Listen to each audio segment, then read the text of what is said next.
నమస్తే, welcome to NSTV. నా పేరు రేవతి. ముందుగా హెడ్లైన్స్ చూద్దాం. వైఎస్ జగన్మోహన్ రెడ్డి పాలనలో పేదలకు మేలు జరగడాన్ని ప్రతిపక్షాలు ఓర్వలేకపోతున్నాయని వైఎస్ఆర్సీపీ పశ్చిమ గోదావరి జిల్లా అధికార ప్రతినిధి తాటికొండ మురళి అన్నారు. పోలవరం నియోజకవర్గం కోయిలగూడెంలో ఏర్పాటు చేసిన మీడియా సమావేశంలో ఆయన మాట్లాడుతూ, దేశంలోని అధికారంలోకి వచ్చిన తర్వాత చెప్పిన మేనిఫెస్టోని 90% సంవత్సర కాలంలోని పూర్తి చేసిన పాలన వైఎస్ జగన్కే సొంతమన్నారు. దేశంలో ఎక్కడా లేని విధంగా గ్రామ సచివాలయం, వాలంటీర్ వ్యవస్థ ద్వారా ప్రజల గడప ముందుకే ప్రభుత్వ సేవలను పంపించిన ఘనత సీఎం జగన్కే సొంతమన్నారు. జన్మభూమి కమిటీల ద్వారా ప్రజలను పీడించుకు తిన్న పాలన చంద్రబాబుదని విమర్శించారు. పోలీసులను పెట్టి నడిపించిన రాజ్యం చంద్రబాబుది. పోలీసులను, ప్రజలను ఒక్కటి చేసి జాతీయ స్థాయిలో ఏపీ పోలీస్ వ్యవస్థకు 64 పతాకాలు సొంతం చేసేలా నడిపించిన పాలన వైఎస్ జగన్దని అన్నారు. పోలవరం ప్రాజెక్టు జగన్మోహన్ రెడ్డి హయాంలోనే పూర్తవుతుంది. కేంద్రాన్ని సమన్వయం చేసుకొని నిధులు తెప్పించి ప్రాజెక్టును పూర్తి చేయగల సామర్థ్యం ఆయనకే ఉందన్నారు. నిర్లక్ష్యం చేసి టైం తీసుకుని రకరకాలుగా విన్యాసం చేస్తారు. కానీ గౌరవ జగన్మోహన్ రెడ్డి గారు ఆయన ఏ విధంగా అయితే పాదయాత్రలో హామీలు ఇచ్చారో అలాగే నవరత్న అనే మేనిఫెస్టో అంటే నిజంగా కూడా మేనిఫెస్టో నాకు ఆశ్చర్యంగా ఇష్టం అనమాట. మేనిఫెస్టో అంటే 16 పేజీలు పెట్టి 1600 హామీలని అందరూ చూపిస్తారు ఏ పార్టీలైనా. కానీ జగన్మోహన్ రెడ్డి గారు ఒక లిమిటెడ్ గా మనం చేయగలిగింది ప్రజలకు చెప్పాలి, చెప్పింది ఖచ్చితంగా చేయాలి అనేటువంటి దృక్పథంతో జగన్మోహన్ రెడ్డి గారు ఆ రోజున నవరత్నాలు అనే దాన్ని ఒక పొందుపరిచి 9 భాగాలుగా రైతు భరోసా కానివ్వండి, డ్వాక్రా మహిళలు కానివ్వండి, అలాగే వృద్ధులు పెన్షన్ కానివ్వండి, ఫీజు రియంబర్స్మెంట్ కానివ్వండి, ఇళ్ల స్థలాలు కానివ్వండి, హౌసింగ్ కానివ్వండి, రకరకాలుగా ఇవన్నీ కూడా పొందుపరిచి ఇవాళ 99% పూర్తి చేసినటువంటి పరిస్థితి ఇవాళ ప్రజల్లో హర్షోత్సవాల మధ్య చాలా మంది ప్రజలు సంతోషంగా బ్రహ్మాండంగా చేసినటువంటి విధి మనకి కళ్ళ కట్టినట్టు కనిపిస్తుంది. ఇక ప్రతిపక్షాలు ఉన్నాయి, పనికిరాని ప్రతిపక్షాలు కాదు, పనికిరాని పక్షాలు. ప్రజల సేవ చేసిన వాడే నాయకుడు అవుతాడు. ప్రజల సేవ చేశాడు కాబట్టి, చేస్తున్నాడు కాబట్టి జగన్మోహన్ రెడ్డి గారి మీద ఈ రోజున అంత క్రేజ్ పెరిగింది. అలాంటి పరిస్థితుల్లో ఇళ్ల స్థలాలు నిజంగా రాష్ట్రంలో దరిదాపు ఎంతమందికి ఇళ్ల స్థలాలు? 25 లక్షల మందికి. 25 లక్షల మందికి ఇళ్ల స్థలాలు ఒకేసారి ఇద్దామని ఉద్దేశంతో ఆయన ఎంతో కష్టపడి మరి 13 జిల్లాల్లో ఉన్నటువంటి ఆ జిల్లా యంత్రాంగాన్ని మోటివేట్ చేసి మరి 25 లక్షల పట్టాలు ఒకే రోజు ఇద్దామని చెప్పి ఆయన ప్రారంభిస్తే మరి కొంతమంది సవటయ్యారు. ప్రజలకు సేవ చేయరు ఈ సవటలు. ఈ తెలుగుదేశం పార్టీ కానీ, అలాగే బీజేపీ కానీ, అలాగే జనసేన కానీ, ఈ దుర్మార్గులందరూ కూడా ఎక్కడ జగన్మోహన్ రెడ్డి గారి పేరు శిరస్థాయిగా నిలిచిపోతూ జగన్మోహన్ రెడ్డి గారి మైలేజీ బాగా పెరిగిపోతుంది, మాకు పుట్టగతులు ఉండవు అనేటటువంటి ఆలోచనతోటి మరి కోర్టుకి వెళ్ళి అడ్డంకులు పెట్టి ఈ రోజున ప్రజలు తిడుతున్నారు ప్రతిపక్షాన్ని. ఎందుకంటే మాకు జగన్మోహన్ రెడ్డి గారు దేవుళ్లాగా పంపలేదు. ఎప్పుడో 20 సంవత్సరాలు 30 సంవత్సరాల నుంచి ఇల్లు లేదు, స్థలం లేదు, నంతోడానికి నేడ లేదు. మా పరిస్థితిని గ్రహించి జగన్మోహన్ రెడ్డి గారు ఇళ్ల స్థలాలు ఇస్తుంటే వీళ్ళు మమ్మల్ని అడ్డుకుంటారా, మాకు ఇచ్చేటట్టు పేదవాళ్ళకి ఇచ్చేటట్టు అడ్డుకుంటారా, రాని ఇక్కడ పరిస్థితి చూస్తామని చెప్పి ప్రజల్లోకి వెళ్ళి దమ్ముంటే ఎలమనుండే ఈ రోజైనా సరే ఏ విధంగా ప్రజల్లోకి వెళ్ళి ఏం అడుగుతారు, ఏం మాట్లాడతారు, ఏం చెబుతారు. కానీ ఇవన్నీ కూడా ప్రజలు గ్రహిస్తున్నారు. ఎవరి వల్ల ఆగింది, ఎవరి వల్ల మనం నష్టపోతున్నారని ప్రజలకు తెలుసు. 30 సంవత్సరాలు ముఖ్యమంత్రి ఆయన అనుకోవక్కర్లేదు, ప్రజలే సిద్ధంగా ఉన్నారు. 30 సంవత్సరాలు ముఖ్యమంత్రిగా జగన్మోహన్ రెడ్డి ఉండాలి అనేటువంటి ఆలోచనలు ప్రజలే ఉన్నారు. ఇప్పుడు పెట్టమనండి స్థానిక సంస్థలు ఎవడో ఈసీ తోటి చెప్పి ఎన్నికలు వాయిదా యంత్రం కాదు, వాడు పెట్టమనండి, మీ తప్ప మా తప్ప చూపిస్తాం అని ప్రజలు అంటున్నారు. అటువంటి పరిస్థితిలో మరి జగన్మోహన్ రెడ్డి గారిని మనం ఆయన చేసినటువంటి పనులు కానీ, ఆయన చేసిన విధానాలు కానీ వాళ్ళ దేశ చరిత్ర చూడండి. చరిత్ర కలిగిస్తే 5 డిప్యూటీ సీఎంలు 5 కమ్యూనిటీలకి ఈ విధంగా ఇచ్చి ఎస్సీ, బీసీ, మైనార్టీ, ఓసీలు అన్ని వర్గాలను కూడా గౌరవించుకుంటూ అసలు భారతీయ చరిత్రనే తిరగరాశారు.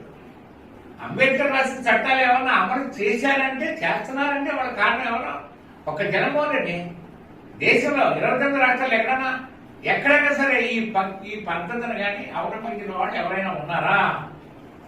అందులో ఇంకోటి మహిళలకు ప్రాధాన్యత. అంబేద్కర్ ఆశయం అది. మహాత్ముడు అందరూ గతంలో గతించిన వాళ్ళ ఆశయాలన్నీ కూడా పూలే గారి ఆశయం అది.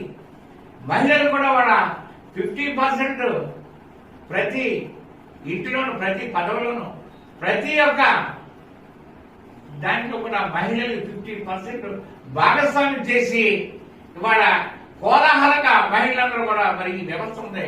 ఏ వ్యవస్థ? వాలంటీర్ వ్యవస్థ. ఇలాగే నాడు నేడేటటువంటి స్కూళ్ళ గురించి ఆయన చెప్పాడు. చెప్పింది చేస్తున్నారు కూడా. వాళ్ళ ఏ విధంగా చేస్తున్నారు? అలాగే ఏంటంటే సంక్షేమ పథకాలు అమలు చేసుకుంటూ ముందు వచ్చాడు. అభివృద్ధి పథంలోకి స్టార్ట్ అయ్యారు. ఇవాళ సెంట్రల్ గవర్నమెంట్ సహకరిస్తుంది. అయినా సరే ఇంకా సహకరించాలి. సెంట్రల్ గవర్నమెంట్ ప్రాధాన్యపడతాడు. ప్రాజెక్టులు ఎక్కడ ఆగం, రోడ్లు ఎక్కడ కూడా ఉన్నటువంటి డ్యామేజీల్ని పూర్తి చేసుకుంటూ నూతనంగా నిర్మించే రోడ్లు కానీ, బ్రిడ్జిలు కానీ అన్ని కూడా పనులు తగ్గ దొరుకుతాయి. కాదు ఇప్పటి వరకు ఏంటంటే వర్షాలు ఉండి, రెండోది ఏంటంటే ఈ సంక్షేమ పథకాల మీద పూరగా దృష్టి పెట్టి ఆయన కొంత గ్యాప్ జరిగిందే తప్ప ఆయన అభివృద్ధి విషయంలో జగన్మోహన్ రెడ్డి గారు మించినటువంటి నాయకులు ఉన్నాడని నేను అనుకోను. ఎందుకంటే దేశంలో ఉన్నటువంటి నాకు తెలిసినటువంటి మేధాశక్తులు ఆ వయసులో ఉన్న మేధావులు మొట్టమొదటి జగన్మోహన్ రెడ్డి. ఎవరికి అందరటువంటి ఎన్నో ఆలోచనలు చేశాడు ఆయన. ఆయన ఒకటే చెబుతున్నాడు, ఒక ఎమ్మెల్యే వెళ్ళా, ఒక ఎంపీ వెళ్ళా, ఒక మంత్రి వెళ్ళా ఆయన చెప్పేది ఒకటే, నేను ఆశయం బడుగు బలహీన వర్గాలనే అభివృద్ధి చేయాలి అనే దృక్పథం మనతో సమానంగా ఆయన జీవనోపాధి గడపాలి. దాన్ని నేను ఒక వేవ్ నిర్ణయించుకున్నాను. దాన్ని మీరు డిస్టర్బ్ చేయొద్దు దయచేసి. వాళ్ళు చెప్పేది జగన్మోహన్ రెడ్డి గారు చెప్పేది ఏ మంత్రిని కలిసినది. నేను ఒక వేవ్ మీద వెళ్తున్నాను. అంబేద్కర్ ఆశయాలు కానీ, పూలే ఆశయాలు కానీ, లేదా మహాత్ముడు ఆశయాలు కానీ ఇవన్నీ నెరవేర్చాలని అంటే నాకు ఒక వేవ్ ఉంది. ఆ వేవ్ పట్టి వెళ్తున్నాను. వెళ్తుంటే దానికి అడ్డుపడుతున్నాను రకరకాలుగా. కానీ ఇది నేను మాత్రం నన్ను సహకరించలే. నేను అభివృద్ధి పదంలో ఆంధ్రప్రదేశ్ ని దేశంలో ఉన్నటువంటి 29 రాష్ట్రాల్లో నెంబర్ 1 స్థానంలో నేను తీసుకెళ్తాను. నా దయచేసి మీరు అడ్డంకులు పెట్టండి అని చెప్పి ప్రతిపక్షాలను కూడా ఆయన కొన్ని నిందలు ఉన్నప్పుడు కూడాను వేసి తొలగించిన ప్రజల్లోకి వెళ్తున్నాడు ఆయన. ఎంతసేపు ప్రజలు, నా ప్రజలు అంతే. వాటర్ కూడా ఏం ఏ పరిస్థితులు ఉన్నాడు. ఇప్పుడు గతంలో ప్రభుత్వాలు మనం చూస్తున్నాం. ఏ విధంగా ఉండే గతంలో ప్రభుత్వాలు? ఒక శాంక్షన్ నిజంగా కూడా పెన్షన్ ఉంది ఇవ్వాలి. ఏంటా పెన్షన్? పంచాయతీ ఆఫీసులో వెళ్ళి తెచ్చుకోవాలి. అక్కడ వెళ్ళేవాడికి ఇవ్వగలను గోడను నన్ను అనుసరించిన నాయకులను ఎంతమంది నన్ను డిస్టర్బ్ చేసేవాడు. గత పరిస్థితిలో వాళ్ళైతే డైరెక్ట్ గా ₹1 ఫ్రాడ్ లేకుండా ఆయన ఇచ్చే పథకాలు డైరెక్ట్ గా ఆయన అకౌంట్ వేస్తున్నాడు. ఇక అంతకంటే అంతకంటే చేసే నాయకుడు ఎవడున్నాడండి? అటువంటి పరిస్థితిలో జగన్మోహన్ రెడ్డి గారి మీద ఏ విధమైనటువంటి దురాభిప్రాయం కానీ, దురాలోచనలు కానీ, ప్రతిపక్షాలు కానీ, మరొకటి కానీ ఎప్పుడైనా సరే ఆ ఆలోచన కలిగినప్పుడు ప్రజల్లో మామూలు రెవల్యూషన్ రాదు, మామూలుగా రాదు. మరి ప్రజలంతా కూడా తిరుగుబాటు చేస్తారు. కబడ్దార్ ప్రతిపక్షాలు ఏదో అనుకుంటారు మీరు. జగన్మోహన్ రెడ్డి వ్యక్తి కాదు, ఒక శక్తి అయినా దాన్ని దృష్టిలో పెట్టుకుని చక్కగా పరిపాలన సహకరించడని చెప్పి నేను మరొకసారి వైఎస్ఆర్ పార్టీ నాయకుడిగా నేను నిర్ణయించుకున్నాను. ఖచ్చితంగా జగన్మోహన్ రెడ్డి శ్రీకృష్ణ దేవరాయలాగా ఈ రాష్ట్రంలో 30 సంవత్సరాలు ఖచ్చితంగా పరిపాలిస్తారు. ప్రజలు ఆయన అండగా ఉన్నారని చెప్పి చెప్తూ ముగిస్తున్నా. జై జగన్. పోలీసులు రాజు నడిపిస్తున్నారని ఒక గౌరవమైనటువంటి ఏంటి అంటే కొన్ని రెవెన్యూ వ్యవస్థ ఉంది, పోలీస్ వ్యవస్థ ఉంది, కొన్ని రంగాలు ఉన్నాయి. కొన్ని రంగాల్లో వాళ్ళకి కొన్ని ప్రాధాన్యత ఉంటుంది. ఎలాగో పోలీస్ వ్యవస్థ లాంటి ఆర్డర్ లేకపోతే ఏమి మనం ముందుకు నడవలేము. ఎందుకంటే సమాజం అలదలు రేపుతాయి. అందులో కొన్ని తప్పులు ఎక్కడైనా డొలిగేట్ వెళ్ళొచ్చామో తప్ప ఇలాంటి తెలుగుదేశం నాయకులు గెట్టినోళ్ళు ఆరోపణలు చేసి పోలీసు రాజ్యంతో పరిపాలన చేస్తున్నారనేది తప్పు మాట. ఇప్పుడు గతంలో మనకు తెలుసు పోలీసు రాజ్యం ఎవరు చేశారో, జన్మభూమి కమిటీలు ఏ విధంగా చేసినాయో ఈ రాష్ట్రాన్ని ఏ విధంగా బట్టి పట్టించాడు చంద్రబాబు అదంతా మనకు తెలుసు. వాళ్ళు ఆరోపణలు చేసినంత మాత్రం ఏమవుతాం, ఒక హద్దులకు ఉన్నటువంటి వాతావరణంలో పోలీసు వ్యవస్థను కూడా జగన్మోహన్ రెడ్డి గారు పక్షాలను చేసుకుంటూ ఒక్కొక్క వ్యవస్థని పక్షాలను చేసుకుంటూ వస్తున్నారు. అందులో భాగంగానే పోలీసు వ్యవస్థను గౌరవించుకుంటూ పక్షాలను చేయడం జరుగుతుంది. పోలీసు వ్యవస్థలో మాత్రం ఎక్కడ కూడా అవతారాలు లేవు, అన్యాయకాంతాలు లేవు. చట్టం తన పని తను చేసుకుంటూ పోతుంది. అంతే దర్శనాలు అంతే.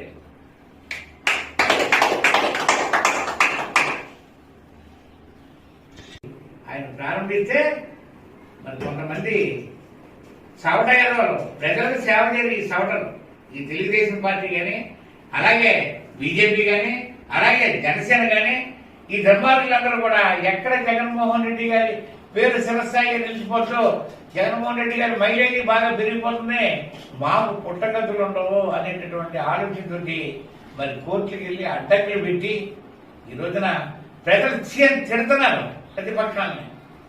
ఎందుకంటే మాకు జగన్మోహన్ రెడ్డి గారు దేవుళ్లాగా పంపలేదు. ఎప్పుడో 20 సంవత్సరాలు 30 సంవత్సరాల నుంచి ఇల్లు లేదు, స్థలం లేదు, నంతోడానికి నేడ లేదు. మా పరిస్థితిని గ్రహించి జగన్మోహన్ రెడ్డి గారు ఇళ్ల స్థలాలు ఇస్తుంటే వీళ్ళు మమ్మల్ని అడ్డుకుంటారా, మాకు ఇచ్చేటట్టు పేదవాడికి ఇచ్చేటట్టు అడ్డుకుంటారా, రాని ఇక్కడ పరిస్థితి చూస్తామని చెప్పి ప్రజల్లోకి వెళ్ళి దమ్ముంటే ఎలాగొన్నాయి. ఈ రోజైనా సరే ఏ విధంగా ప్రజల్లోకి వెళ్ళి ఏం అడుగుతారు, ఏం మాట్లాడతారు, ఏం చెప్తారు.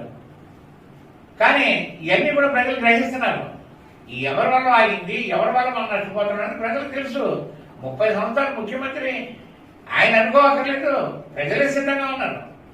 30 సంవత్సరాలు ముఖ్యమంత్రిగా జగన్మోహన్ రెడ్డి ఉండాలి అనేటువంటి ఆలోచనలు ప్రజలే ఉన్నారు. వాడు పెట్టమనండి.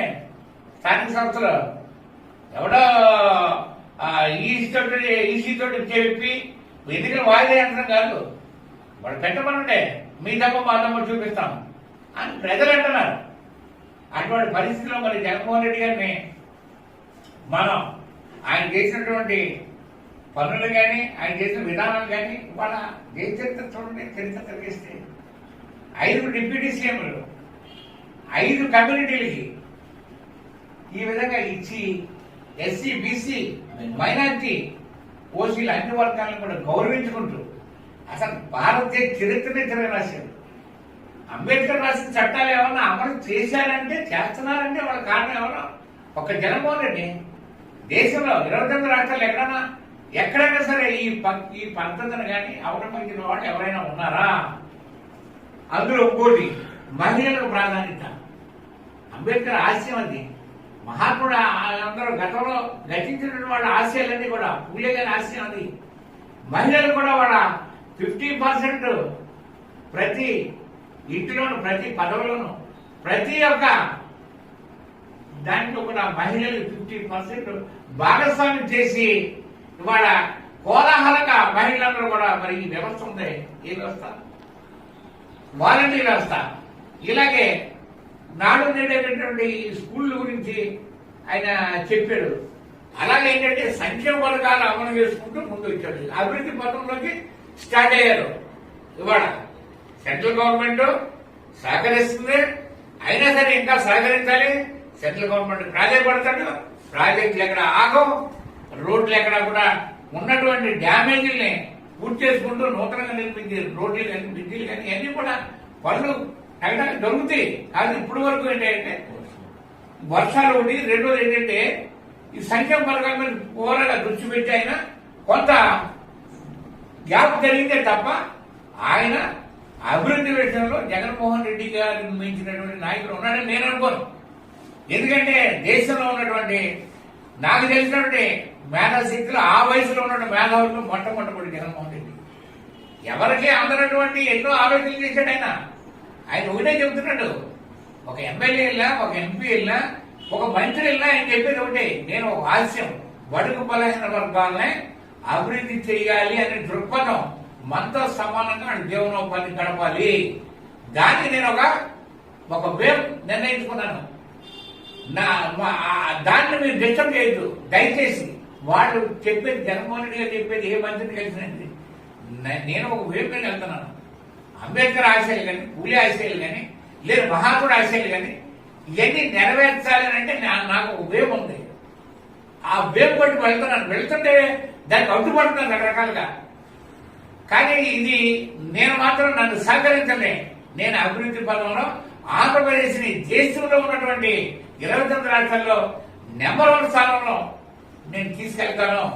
నా దయచేసి మీరు అడ్డంకులు పెట్టండి అని చెప్పి ప్రతిపక్షాలను కూడా ఆయన కొన్ని నిందలు ఉన్నప్పుడు కూడాను వేసి తొలగించిన ప్రజల్లోకి వెళ్తున్నాడు. ఆయన ఎంతసేపు ప్రజలు నా ప్రజలు అంతే. వాళ్ళ వాటర్ కూడా ఏం ఏ పరిస్థితిలో ఉన్నాడు. ఇప్పుడు గతంలో ప్రభుత్వాలు మనం చూస్తున్నాం. ఏ విధంగా ఉండే గతంలో ప్రభుత్వాలు నిజంగా కూడా పెన్షన్ ఉంది ఇవ్వాలి. ఏంటా పెన్షన్? పంచాయతీ ఆఫీసులో వెళ్ళి తెచ్చుకోవాలి. అక్కడ వెళ్ళేవాడికి ఇవ్వగాలను గోడను నన్ను అనుసరించిన నాయకులను ఎంతమంది నన్ను డిస్టర్బ్ చేసేవాడు. గత పరిస్థితిలో వాళ్ళేంటి డైరెక్ట్ గా ₹1 ఫ్రాడ్ లేకుండా ఆయన ఇచ్చిన పథకాలు డైరెక్ట్ గా ఆయన అకౌంట్ వేస్తున్నాడు. ఇక అంతకంటే ఏంటంటే అంతకంటే చేసే నాయకుడు ఎవడున్నాడండి?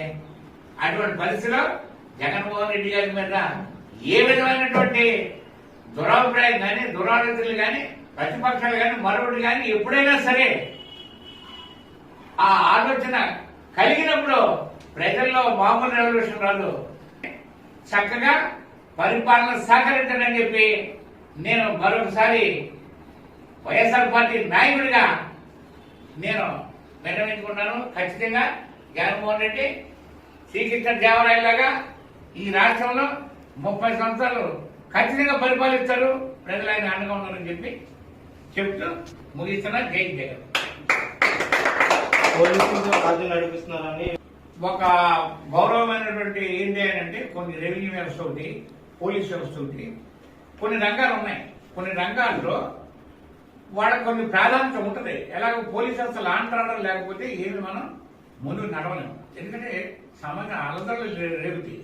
అందులో కొన్ని తప్పులు ఎక్కడైనా డూప్లికేట్ వచ్చేవో తప్ప ఇలాంటి తెలుగుదేశం నాయకులు గెట్టినోళ్ళు ఆరోపణలు చేసి పోలీసు రాజ్యంతో పరిపాలన చేస్తున్నారనేది తప్పు మాట. ఇప్పుడు గతంలో మనకు తెలుసు పోలీసు రాజ్యం ఎవరు చేశారో, జగన్మోహన్ కమిటీ ఏ విధంగా చేసినాయో, ఈ రాష్ట్రాన్ని ఏ విధంగా బట్టి పట్టించాడో చంద్రబాబు, అదంతా మనకు తెలుసు. వాళ్ళు ఆరోపణలు చేసినంత మాత్రం ఏమవుతాం. ఒక హద్దులు కూడినటువంటి వాతావరణంలో పోలీసు వ్యవస్థను కూడా జగన్మోహన్ రెడ్డి గారు పక్షాలను చేసుకుంటూ ఒక్కొక్క వ్యవస్థని పక్షాలను చేసుకుంటూ వస్తున్నారు. అందులో భాగంగానే పోలీసు వ్యవస్థను గౌరవించుకుంటూ పక్షాలను చేయడం జరుగుతుంది. పోలీసు వ్యవస్థలో మాత్రం ఎక్కడ కూడా అవతారాలు లేవు, అన్యాయక్రాంతాలు లేవు. చట్టం తన పని తను చేసుకుంటూ పోతుంది. అంతే దర్శాలు అంతే.